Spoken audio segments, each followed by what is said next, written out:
What's up, Wholesale Nation? Welcome to the show. I'm Undrea King. And I'm Andy Speed.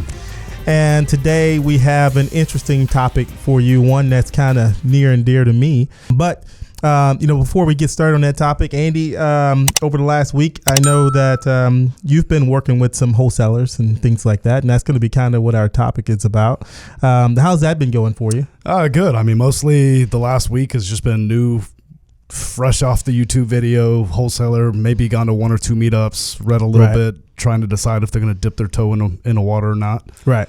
So not a whole lot of experience in the last couple of weeks, but I think, in a couple hour conversations that I've had, that some people are hopefully going to benefit from that. Okay, perfect. And the reason I brought that up is that we have, for those who are in the Houston market, we do a monthly meetup. It's the first Monday of each month. And over the last couple of meetups, we kind of announced that, one of the things we were doing, one of the initiatives that you were going to be doing was being able to spend more time with wholesalers, some of the newer wholesalers in the market trying to get started. And so I know you've been working with quite a few different types of people. No, it's been, it started coming to me in about December. It's like, I'm stuck in the office all day, every day, and I want to be in front of people. I enjoy sales. I was new to sales when I started in real estate, and really, really took to it because I like helping people, creating relationships that, are mutually beneficial. Right. But in the end, I really just like helping people. So in March, it was actually during our Q2, traction meeting where we were talking about Q2, what we're going to do. I finally got the courage, was like, look, man, I'm tired of being in the office every day. Right. I want a little bit of flexibility with my schedule. I don't have hours. I'm going to work all the time anyways. Right. What does it matter if I'm walking my dog or doing whatever while I'm on the phone? Do I have to be cooped up in an office? So what we came up with was Tuesday afternoon through Thursday, essentially, I'm available to new wholesalers. Right. And, so we've had, I've been on appointments with people, I've brought people in the office, helped people get their marketing campaigns launched, answered seller questions, follow-up questions, how should I structure this? Should I do this? What should I be spending my time on? And that's been great, man. I feel, just reamped up on during the week because I'm looking forward to that next meeting. Right. And it's liberating, right? You get a chance to help people. And, I look at, like, we had one, gentleman in particular who's, I think, has been coming to our meetup for a year now, right? Yeah, Jose. He was at the first, the second. He actually moved his work trip. He moved his work trip the same month that another guy came back from vacation 2 days early. He came back from Jamaica or something 2 days early to make it. Right. And they saw the value in what we were bringing, and it took him. He ended up working with another wholesaler here locally, getting him, trying to help him, and he did one deal in a year. He called me back, said, "Hey, I've got this lead. Can you talk to me about it?" We spent some time talking about it. I told him how to close it. Some things to look out for, some objections that it sounded like the seller was going to have, which ended up being true. Right. But he's on his fourth deal. Okay. His fourth deal is about to get signed in 2 weeks. Yeah. That's crazy. Right. And, they're not like $1,500 deals. No, either. These are sizable deals. Right. I don't remember. I think 24 was number one. Number 2's 18. Number 3 is going to be 12. Wow. With us. And that's amazing, right? And the main thing is that he stuck with it. Like a lot of people, a lot of wholesalers, they never get to that point because they don't stick with it, right? Dude, number 4 that's about to get signed is going to be 30. Yeah. So it's worth sticking with it, right? Whether it takes you 6 months, whether it takes you a year, it's about, getting with the right people and sticking with it is what I say there. And so that's going to be the topic that we're going to discuss today is about co-wholesaling, right? What are the pros and cons? We hear about it all the time. People hear the term daisy chain. What's that? So we're going to go through how to do this properly, how this can help your business from both sides, right? Yeah, from a person who maybe has an experienced buyer's list to maybe a person that doesn't have a buyer's list. Like how are you able to benefit from that? And so, for me, so I'll start with my own personal story of, the reason why we're talking about this is because this was the thing that really changed my career. Was the first time that I did I did a co-wholesale deal with one of the more established wholesalers here in Houston. And so I had two properties, one in an area that was kind of remote that I didn't know anything about, and a house that did not make a lot of sense for most people.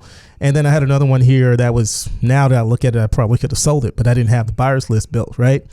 And so I went to this wholesaler. I didn't know him in the beginning, but I had built a relationship with him. I called him up from Bigger Pockets, and he said, come by my office. Went by his office. He went through his business and kind of gave me some pointers on what I should be doing. I had done like 7 deals or so when I went to him. Mm-hmm. So, it doesn't matter where you're at, but my thing is I'd done some deals, right? And so I had somewhat of a good question. My question was somewhat good, I guess you can say. Oh man, you got to ask good questions. That's that's frustrating. Yeah. It's like, man, you've got, like in this case, it's Eric, right? Yeah. It was Eric. And, right. And I know him personally. I knew him at the time. I don't think we knew each other yet. Right. But, you go to him and you're not asking him like what color yellow letter or what color font. You're asking him good questions about how to scale the business, what's important, what's next. Right. Those types of questions. Yeah.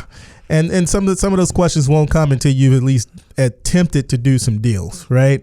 And so that's where I was. I had done some deals. Now I had some really solid questions on where to go from here, right? Where do I put the money and that kind of thing. And so he also mentioned while I was there and gave me a sheet. He's like, hey, if you ever run across a situation where you can't move a deal, call me up. Right. We'll be glad to help. We have a buyer's list of like 60,000 buyers. And I was like, okay, that beats my 20 people, 20 person list that I have. And so, I mean, it was like fate, like exactly like a month or so after that, I get these 2 deals. Right. And so that's the only person I knew that was actually doing something. So I called him up. Right. And so they helped me move those deals. But what came out of that was some friendships of people that I became, good friends with from that day on, right? And that was the beginning of my career, Gabe being one of them, right? And then buyers, right? What I didn't know I was going to gain from it is that the people that he was sending, right? Because he just basically blasted it for me, that they were going to end up on my buyers list, right? Yeah. And so that was really the change, for me. And so today we'll go through what are the pros, what are the cons, what kind of, because a lot of people ask what type of contract should I be using and that kind of thing. So we're going to go through that today. All right. So first of all, co-wholesaling, what is it, Andy? For me, I'm going to step back. So co-wholesaling is somebody has a contract and you bring somebody else in either on a marketing agreement or a JV agreement to help you move it. Right. So the difference between the two, a marketing agreement is you allow them to market the property. If they bring the buyer, then there's the split that's predetermined. Right. Are they marketing the property or the contractor? They're marketing the contract, there of course, naturally. Disclaimer. Actually, I corrected somebody earlier on that. I was like, you're not marketing the property, you're marketing the contract. Don't forget that. Right. But then the other option is the JV agreement, where you're locked in to an agreement. No matter who sells it, how it's sold, that's the split. Right. So marketing is if you sell it, JV is no matter what. Right. But one thing that needs to be covered, and it's the first and foremost, we talk about daisy chaining. I know you mentioned it earlier. Right. Integrity. Yes. So no matter what you're doing in this business, especially there's the line gets a little gray and some of the co-wholesaling and daisy chaining and whatnot. Right. Those people that don't have integrity, that are going out and getting on people's blasts and then putting them on, Connected Investor or whatever it may be, right, adding it to their own blast, putting it on Facebook. Those people don't last. And that's lazy. That's the lazy way of doing business. You need to do this right. If you do want to specialize in buyers, like you can look at Jamil Damji, like those guys are doing 80 deals a month, but they do it the right way. Right. If that's your focus, if that's your specialty, that's fine. That works. We do a great job of finding buyers. We can, line up the right buyer with the right house, 7 out of 10 times. Right. And maximize the value of that deal. There's not a whole lot of extra margin that you could push in there without, lying. And then one thing that we're not willing to do is lie about the ARV. We're not willing to lie about the repairs. We're going to give the worst of the worst and let somebody make their decision. Right. But lot of co-wholesalers out there, or really they're daisy chainers, not even co-wholesalers. Right. So let's start there. So for some reason, I looked up the word daisy chain and it was like a bunch of flowers like linked together. Is there another term that came from, daisy chain? I have no idea. I have no idea, but I Googled it because people kept saying daisy chain. I was like, is this some type of like sales term that I missed over the years? But it looks like it's just a bunch of flowers, daisies that are like linked together. Okay. Maybe it's like a weak link or something. I'm not sure, but I don't even see how they get success, because we've had our properties out there end up on other people's, on Connected Investor or Facebook, and I've tried to buy our own properties from a daisy chainer, and I've never had success. Right. So let's talk about daisy chain first of all. Right. And we're going to talk about how to do that correctly. Right. And so what it is first, and how do you do it wrong, and how do you fix it? Because that's what I think a lot of people need to know is we don't want to just go in and say, hey, don't do that. Right. We want to at least give you the option of how to do it correctly and have some integrity behind it, as we talked about. And that's really what Wholesale Nation is about, is about doing this the right way and having some integrity behind it. Right. So daisy chaining, the slang term, wherever it came from, whatever the history is there, is essentially taking somebody else's deal without their knowledge and marketing, the contract. Right. And then finding the buyer. They're marketing the property at that point. Marketing the property, right. So you don't have equitable interest in that property. You don't have a verbal agreement. We do a lot of stuff on verbal agreements. Like we just did a deal, actually a couple of deals on verbal agreements. Right. I'm not... If I can't trust you, then I don't want to do business with you. Right. So, I understand that things go sideways, but in an agreement as simple as, hey, you've got this property at this price, you want this, we'll go out and find somebody that will pay that. Right. And this is what we want out of the deal. If you can't live by those terms, then I just don't want to work with you. Right. But they know, they're coming to us, they're asking us, or I go to them and say, hey, I've got a buyer for this. Can I show it to them and see if there's any interest there, maybe make a few bucks. Right.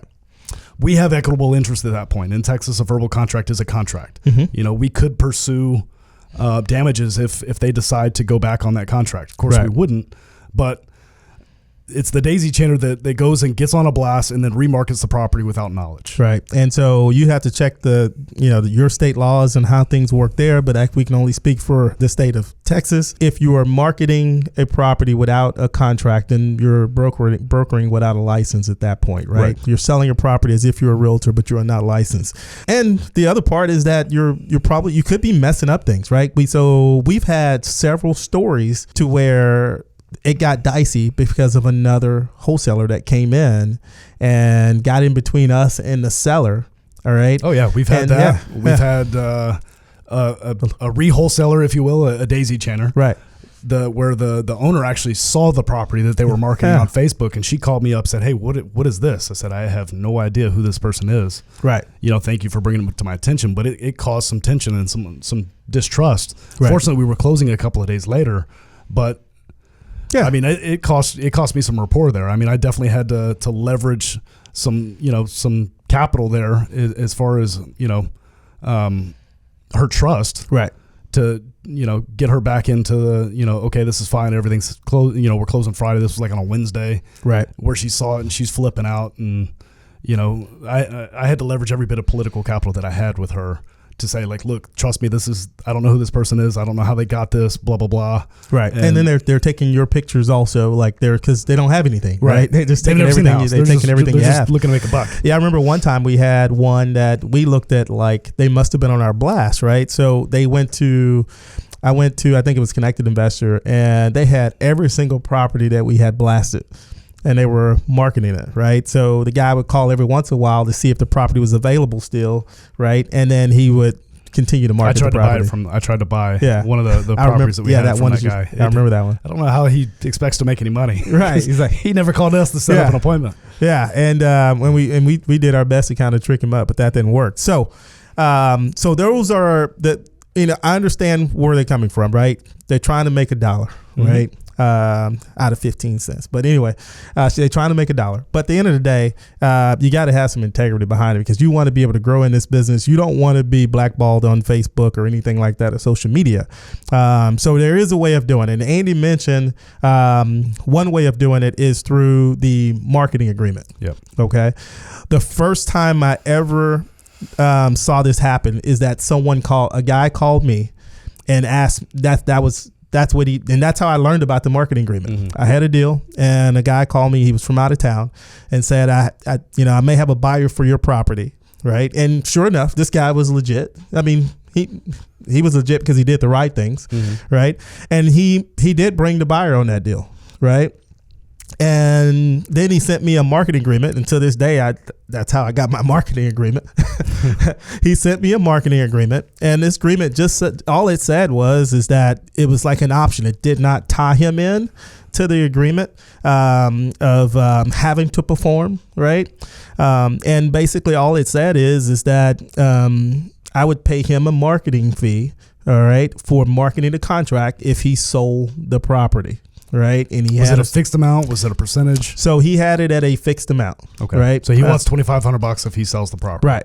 So if he sold it for $137,500, you sold it for $136,000, you could say, hey, I'm going to take my $136,000 because I'll make it an extra $1,000. You have that option still. Right. Right. Okay. In a marketing agreement. So that's the difference in a marketing, right? In a marketing agreement, if I come back and sell that property, right, at that point he doesn't get anything, right? That's the whole purpose of that marketing agreement. It's over, above and beyond, or the agreement can be whatever you want it to be. It can be a set amount. It can be above your amount, right? Okay. But the main thing that it doesn't do is it doesn't tie him to the contract, and it doesn't tie you as the person who's selling the property to that person. Okay. We don't do a lot of those. I've never done one. Yeah, we don't do a lot of those. We actually did. Yeah, we did one for San Antonio. That was a marketing agreement. Okay. Well, yeah. So we did one.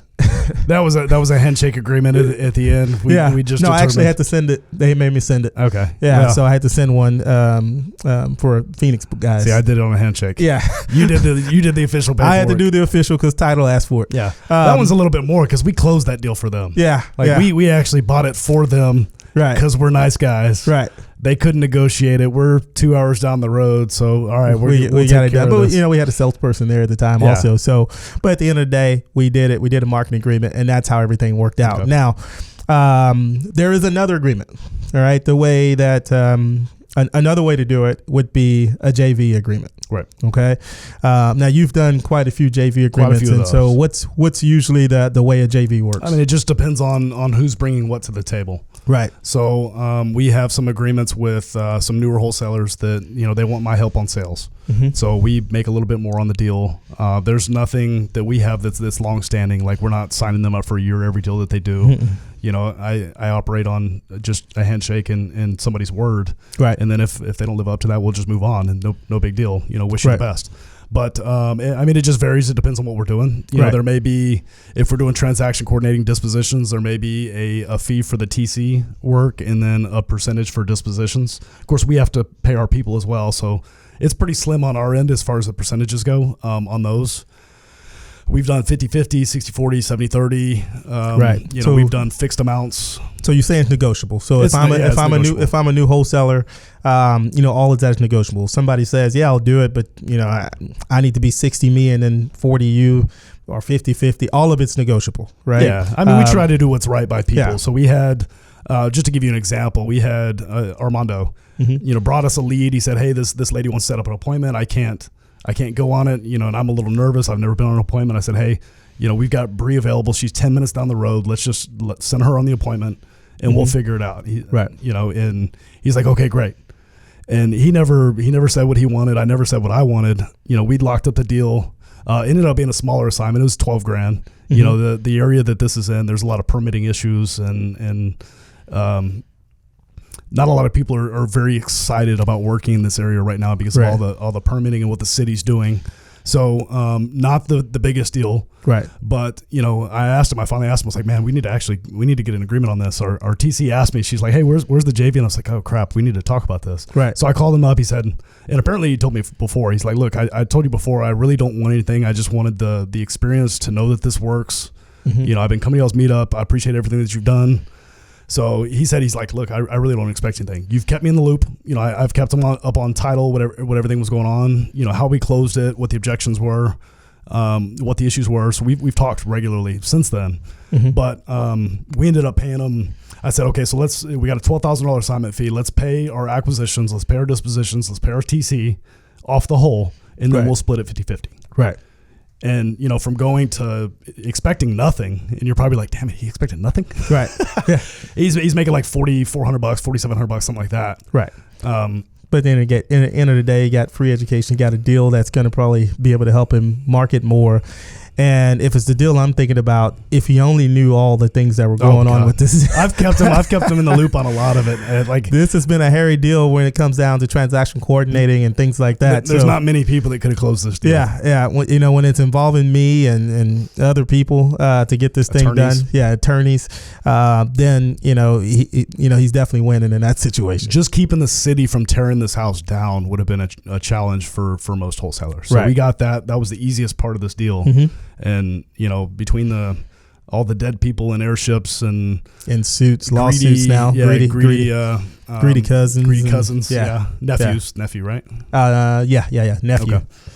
But I mean that's just an example of how we've done it, and that's not something that we advertise. That's a case by case basis. I've built relationships with people that have come to our meetup, and I'm invested in their success, and I want to see people succeed. It's not about the money. It's just about helping people realize what's possible. Right. The reality is most of the people that come to our meetup, it's about opening their eyes to what being an entrepreneur could open for them. Right.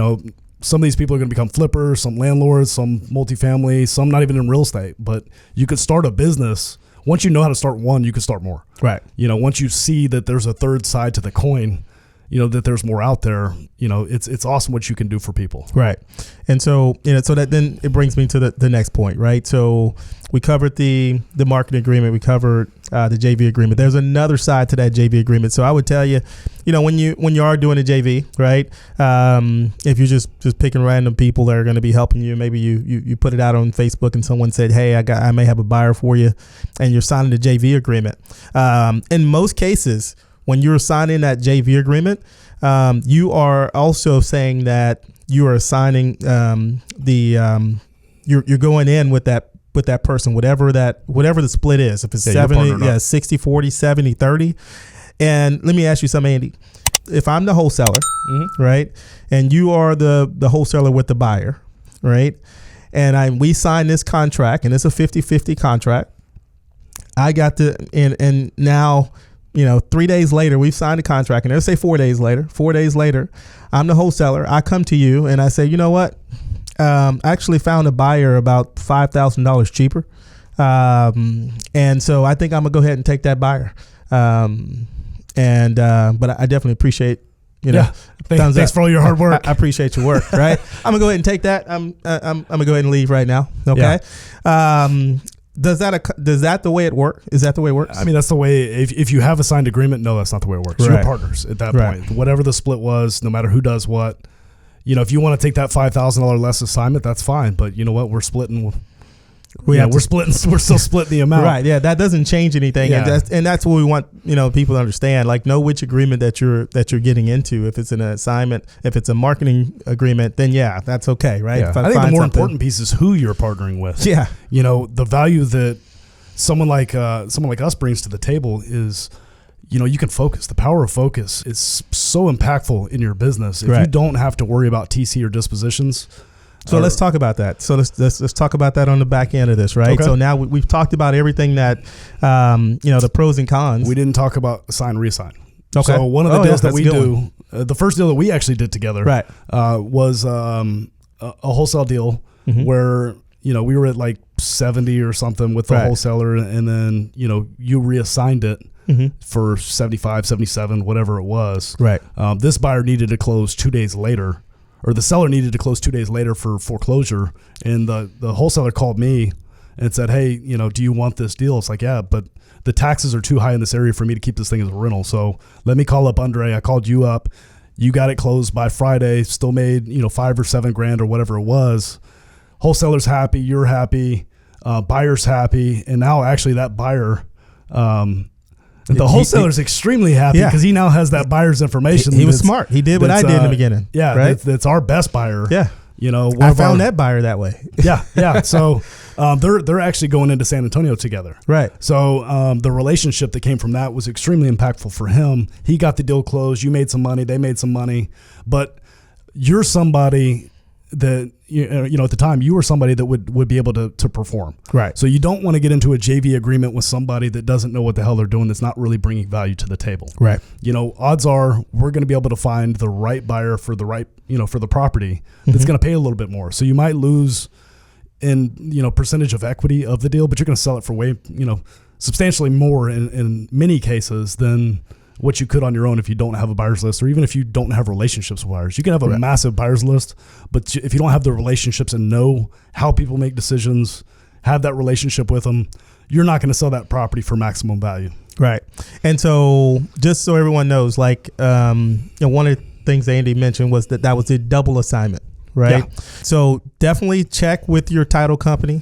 We found out the hard way, right? That not all title companies that are even investor friendly will understand the double assignment, right? Yeah. Or at least they don't know how to do the math on the double assignment. That's happened many times. Yeah, the title company we deal with, they're very great. They're good with it, but we've had it happen 2 times, like within a month, to where they could not get it figured out. They couldn't understand it. They couldn't get the numbers correctly because there was 2 different earnest money deposits coming 5 down. 5 + 8 - 3 was too much for them. Yeah, they couldn't do that math. So check with your title company. Make sure they will do it, because not all title companies will accept a double assignment. All right. Yeah. And so if they don't, then you have to do the traditional way, is to be able to lock it down first, which is to close on the deal. That's just your standard. So that would be a standard, not even really, I guess you can call it a co-wholesale, because you're going to sell it to someone else, but you're actually going to close on the deal first, right, with that wholesaler, and get them out and then resell it to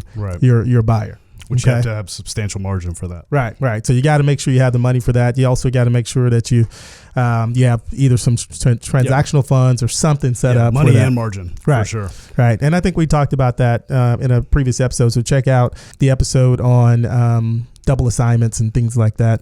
Yeah. And double closing, actually. We went through transactional funds. So check that out if you want to know how that all works. Okay. So as far as the impact and the reason why I think you would want a JV, especially as a new wholesaler, if you're trying to build a business, if you're doing less than 4 deals a month, you don't have the capacity to scale. Right. Like, you don't have the capacity to bring on a dispositions manager. You could outsource the transaction coordinating work. Mm-hmm. There are some people that will do it, for $500 a transaction, even here in Houston, or especially here in Houston. Right. But the power of focus. So we really hit, growth is not linear. So if you guys were wondering, you're not going to just do 1 this month, 2 next month, 3 next month. Right. You suck until you grow. Right. And then you stay there until you grow. And it's an until movement, not it's jagged. It's so jagged. Mm-hmm. Even a lot of times you're gonna struggle, but you've got so much knowledge that you've gained in previous months. And that's the only thing that you have left, because all the money's gone back into marketing. You're, like even Jose, he's like, man, I got, $70,000 or whatever coming, $60,000, whatever it is coming his way. He's like, I'm dumping that all back into marketing. I was like, that's great, man. But all the growth that you've experienced over the last 3 months, that's where you've really gotten paid, because you're going to make more money in the future. But anything less than 4 deals a month, you can't bring somebody on board. No. But sitting down with Eric, a wholesaler that we've known for a couple of years, that the other day we actually went through and added up the hours that he spends on transaction coordinating and dispositions, and he's doing about 2 deals a month consistently on average. He said, 1 month he'll do 1, next month he does 2, then he'll do there's none, a reason for then that. he'll do 4. Yeah, absolutely, because he can't focus. Yeah, He's got so many moving parts that it becomes impossible. It's that until rule. You're going to just struggle in this same 1 to 3 deals per month until you get out of that vicious circle. Right. And go back to the until.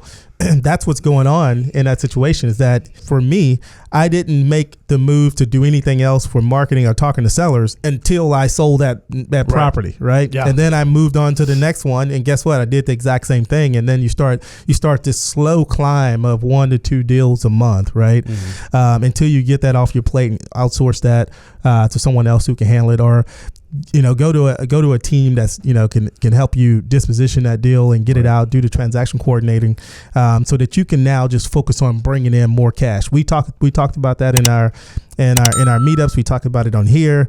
We call it MMA, right? Yeah. So you got to have your mind. You got to have your mind together. You got to just be focusing on marketing, and you should be focusing on talking to sellers. So acquisitions. Yeah, that should be what you focused on in that first 90 to 120 days. Yeah. We did the math over a 3-month span, and he used actual contracts, and it's all an estimation. But what he took in the TC work and what it took to sell the property. Right. And it was an average of 60 hours a month that he was spending on TC and dispositions. Right. And, I looked at some of the numbers that he was selling stuff at, and we would have sold nearly all of them. Actually, all of them higher. Some more than others. You know, one of them he sold at a really good rate. We probably would have made another $1,000 or $2,000. But some of the other ones, it was like 5, 7, 8. You know, and he's like, well, I'm only calling 20 people, and you know, I'm calling guys that I know that can perform. It's like, that's great. We are too, but we have 20 specific people for each area, for each property. You know, and we're pretty good at negotiating those numbers and finding out who can perform in our allotted time, you know, for the number that makes sense. Right. And the thing is like, you know, from a established wholesale company who has built a reputation, a good name in the market, and built a relationship with buyers and things like that, you know, over time, what happens is that, you know, we can typically sell properties a little bit higher than most wholesalers coming in can, right? Yeah. You get to meet the serious people in the areas. You know, you get people will call with a street name, and you and I know this is a massive city. We can sell it at this, right? Like we know the zip code, we know the street in some cases, and you know, we've had properties on those streets, so. You know, we have a good idea of what the market response was at the time and what's happened since then. Right. You know, but what could Eric do with his extra 60 hours a month? Right. Go build a business. You know, could he focus on marketing and acquisitions? Yeah. Talk to more sellers. You know, for him, it's wholesalers. Like he turns wholesalers into bird dogs, new wholesalers. And could you turn 1 or 2 more? Could you educate 1 or 2 more? Could you spend more time with them? Right. He's like, yeah, absolutely, I could. Well, that's what you need to do with your 60 hours, because over 3 to 6 months, that's going to turn into 3 or 4 deals a month on top of what you're already doing. Right. So, you know, where you might give him, he's probably given up $2,000 to $3,000 based on the deals that we've seen per deal. Right. But that's basically our commission. Right. Like not our commission, but the TC and dispositions. That's our costs. Right. You know, if he were to hire somebody, that would be his cost on the deal anyway. So he's losing next to $0, but he's earning 60 hours a month. Right. Well, you can go and build a business and really grow this thing out. Right. And, you know, and that's what it's really about. Right? It's not about taking money from anybody or anything like that. What we found is that most cases that we're able to give them back their time. Right. Or in a lot of cases, we sell it for more. They get more than they would have got on their own. Right. Is the other side of it. Okay. Now, that doesn't mean that this is going to be your business forever. All right. The whole purpose, like Andy said, is that this is to help you scale up faster. So that if a business is what you want and you want to have a team around you, this will help you get there a lot faster. Right. By focusing on the things that matter. And that's marketing, mindset, marketing, and acquisitions. Okay. Absolutely. All right. So with that said, anything else you had on that? No, just focus. Take action, be relentless, and don't fear failure. Right. I mean, that's what it is, right? If you're not focusing in the beginning, then you will have some struggles in your business early on. But again, if you had a chance to give us any likes or anything on our podcast, go ahead and give us the thumbs up on the podcast. Don't forget to also give us some reviews. Have you been looking at any reviews or anything like that? I haven't looked at it lately. All right. So Andy was doing some good work. I was checking like every week. He's kind of fell off on the reviews. Yeah, I haven't looked at it. Right. Or you can follow us on Instagram at the Wholesale Nation. Check us out there. Hope you guys learn a lot from that. We'll continue to bring you some content, and hopefully this all helps you. All right. That's all we have for today, guys. Y'all come back now. You hear?